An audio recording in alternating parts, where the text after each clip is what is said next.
Matulog ka na.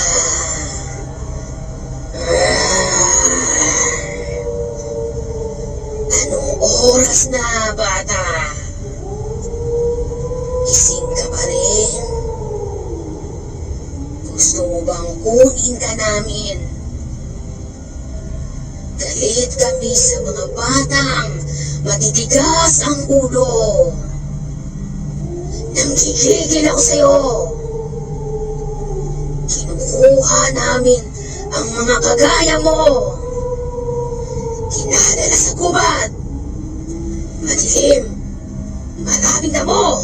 Nakakatakot.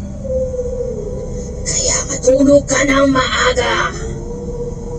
Sumunod ka sa mga sinasabi ng mga magulang mo.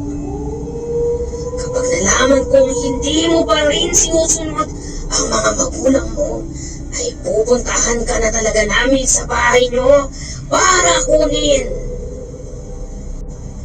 Gusto mo ng ganon?